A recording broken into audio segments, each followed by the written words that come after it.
Hi అండి. Welcome to rainbow girls Telugu YouTube channel. Summer మొదలైంది కదండి. పిల్లలు ఎక్కడికైనా తీసుకెళ్ళి మమ్మీ అంటున్నారు. అలాగే మా ఆడపడుచు పిల్లలు కూడా వచ్చారు మా ఇంటికి. సో బయట ఫుడ్ అనేది అవాయిడ్ చేద్దామని ఇంట్లోనే చేసుకొని పట్టుకు వెళ్తున్నాము. ఎక్కడికి వెళ్తున్నామన్నది వీడియోలో చూడండి. ఫస్ట్ కీర్ సేమియా చేయాలనుకుంటున్నాను. దానికి కావాల్సినవి జీడిపప్పు, ఎండు ద్రాక్ష తీసుకున్నానండి, కిస్మిస్ బదులు, అండ్ క్రషడ్ బాదం. ఇది కీర్ సేమియా అండి.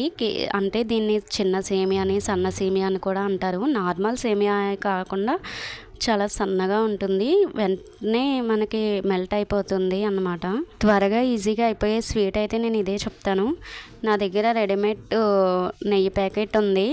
హోమ్ మేడ్ నెయ్యి ఇంకా తయారు చేయలేదు. సో 10 రూపీస్ ప్యాకెట్ తెప్పించేసి అందులోని డ్రై ఫ్రూట్స్ అన్నీ ప్రీహీట్ చేస్తున్నాను. నెక్స్ట్ మనం తీసుకున్న సేమియాని కూడా ప్రీహీట్ చేసుకోండి. బాగా దూరగా వేయనివ్వకండి, మాడిపోతాయి. సిమ్లో పెట్టి లైట్గా బ్రౌన్ కలర్ వచ్చాక తీసుకోండి. ఇవి అంగన్వాడీ పాలు చెప్తున్నాను కదండి, నేను గుడ్లైనా పాలైనా స్వీట్స్లో కానీ లేదంటే ఆమ్లెట్స్ కింద యూస్ చేస్తానని.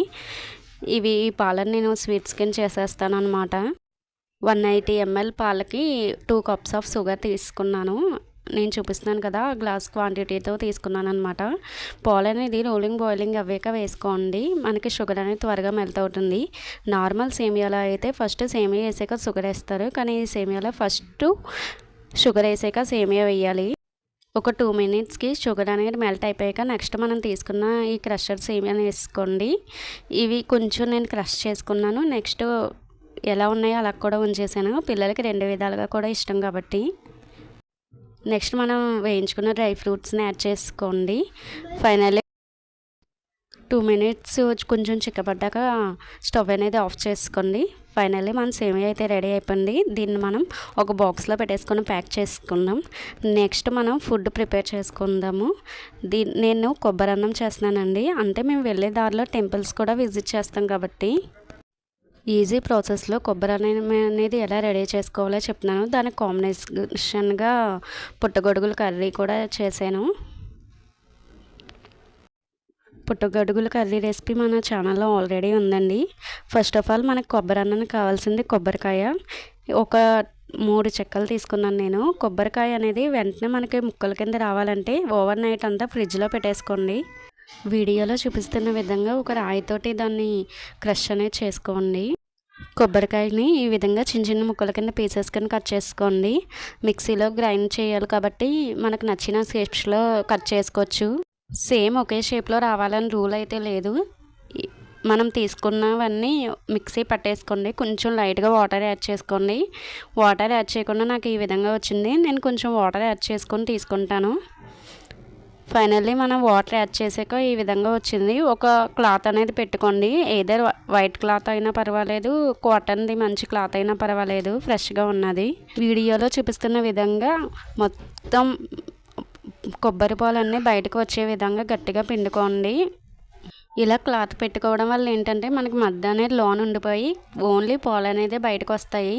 ఫైనల్లీ పాలు అయితే ఈ విధంగా వచ్చినాయి. ఒక గిన్నెడు వచ్చినాయి నాకు. నెక్స్ట్ మనం బిర్యానీకి కావాల్సినవి ఏమేమి కావాలో చూసుకుందాము. ముందుగా ఆనియన్స్ అయితే కట్ చేసుకొని ఉంచుకోండి. పుదీనా, ఆనియన్స్, క్యారెట్, కొత్తిమీర, గ్రీన్ చిల్లీ అండ్ బిర్యానీ సామాన్ అండి. అంటే అనాస పువ్వు, జాజి పువ్వు, లామొగ్గ, జాపత్రి, సాజీరా, జాజికాయ అండ్ బిర్యానీ ఆకు అనేది మిస్ అయింది నేను చేసినప్పుడు చూడండి. నేను కేజీ చేస్తున్నానండి. అంటే 7 మెంబర్స్కి నాకు కేజీ సరిపోతాయి అనిపిస్తుంది. ఇవి బాస్మతి బ్రోకెన్ రైస్ అండి. అంటే ఫ్లిప్కార్ట్లో ఆర్డర్ చేశాను. నార్మల్ రైస్ వస్తాయి అనుకుంటే బ్రోకెన్ రైస్ వచ్చినాయి కాబట్టి చూసుకొని ఆర్డర్ చేసుకోండి. ఫైనల్లీ కొంచెం ఆయిల్ అయితే తీసుకోండి. నార్మల్గా అయితే తౌడు నూనె వాడతానండి, బట్ అందరికీ తౌడు నూనె అనేది పడదు కాబట్టి ఫ్రీడమ్ ఆయిల్ తీసుకున్నాను. కొంచెం ఆయిల్ తీసుకొని అందులో గ్రీన్ అల్లం వెల్లుల్లి పేస్ట్ వేసుకోండి. గ్రీన్ కలర్లో ఎందుకు ఉందంటే నేను పుదీనా, కొత్తిమీర అనేది మిక్స్ చేశాను కాబట్టి. నెక్స్ట్ మనం తీసుకున్న పలావ్ సామాను మొత్తం వేసుకోండి. నేను ఎక్స్ట్రాగా మిరియాలు కూడా వేసుకున్నాను. అంటే పిల్లలకు కొంచెం కఫ్గా ఉందనేసి మిరియాలు అనేది కొంచెం వేడి చేస్తుందని.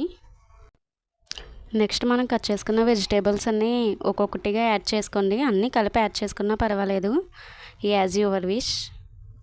మీడియం ఫ్లేమ్ మీద కొంచెం ఉడకనివ్వండి. అంటే మరీ ఎక్కువ ఉడకకూడదు, కొంచెం కలర్ అనేది చేంజ్ అయింది కదండి. ఈ స్టేజ్లో మనం రుచికి సరిపడినంత ఉప్పు వేసుకుంటే సరిపోతుంది. మీ టేస్ట్కి తగ్గట్టు మీరు వేసుకోండి. నెక్స్ట్ మనం ఏ గిన్నెతో అయితే బియ్యం తీసుకున్నానో ఆ గిన్నెడు పాలు అనేది తీసుకోండి. నేను తీసి పెట్టుకున్న కొబ్బరి కప్పు పాలు అన్నమాట. చూసారా, పైనుంచి తీస్తే కొంచెం లైట్గా మడ్డ అనేది కింద ఉంది కాబట్టి దాన్ని స్కిప్ చేసేయండి. దాని నిండా కొంచెం వాటర్ అనేది మిక్స్ చేసుకోండి. కొంచెం వెళ్తూ వచ్చినాయి కాబట్టి ఆ పాలను కూడా ఆ బిర్యానీ గిన్నెలో వేసుకోండి. ఒక గిన్నె బియ్యానికి 2 గ్లాసెస్ ఆఫ్ వాటర్ యాడ్ చేయాలండి. అంటే ఏ గిన్నెతో తీసుకుంటున్నానో అందులో 2 గ్లాసులు వేసుకోవాలి. ఏ బిర్యానీకైనా కొబ్బరి పాలు కన్నా సేమ్ అంతే. నేను 1 గ్లాసు వాటర్ పోసాను కాబట్టి 1 గ్లాసు కొబ్బరి పాలు పోసాను. బాయిలింగ్ అవనివ్వండి వాటర్ అనేది. ఇందులో టేస్టింగ్ సాల్ట్ అనేది అస్సలు వాడకండి, లేదంటే కొబ్బరి అన్నం టేస్టే చేంజ్ అయిపోతుంది. సో నేను టేస్టింగ్ సాల్ట్ అనేది వీడియోలో చూపించలేదు, వాడట్లేదు కాబట్టి. నెక్స్ట్ మనం తీసుకున్న బియ్యాన్ని యాడ్ చేసుకోండి. ఒక 15 మినిట్స్కి నాకు బిర్యానీ అయితే ఈ విధంగా రెడీ అవ్వింది. అంటే సెమీ కుక్గా రెడీ అవ్వింది.